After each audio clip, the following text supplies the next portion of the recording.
Salam aleykum, hər vaxtınız xeyirli olsun. Psixologiyada sevgini ifadə etməyi və qəbul etməyi 5 kateqoriyaya bölürlər. Onlardan birincisi təsdiq edici sözlər.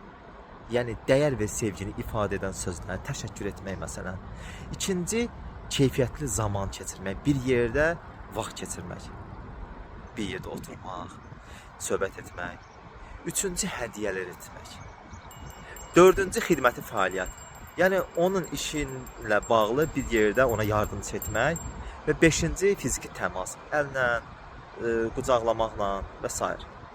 Əgər bir nəfərin sevgini ifadə etməyi bunlardan biridirsə, qəbul etməyi də o cür olur. Əgər bir nəfər hədiyyə ilə sevgini ifadə edirsə, deməli onun sevgi dili hədiyyə qəbul etməkdir. Siz hədiyyə verirsiniz, o daha çox sizlə təmas yaradacaq və sevgi aranızda münasibət daha da güclənəcək. Ona görə arada olan münasibətləri, sevgini gücləndirmək üçün bu 5 sevgi dilini bilmək çox önəmlidir qarşı tərəfin. Qarşı tərəfin sevgi dilini bilərsənsə, onda aranızda olan sevgi bağları daha da güclü ola bilər. Bu, ailə münasibətlərində sevgi, dostluq münasibətlərində və digər bütün münasibətlərdə bu çox önəmlidir. Sevgi ilə qalın, hələlik, sağ olun.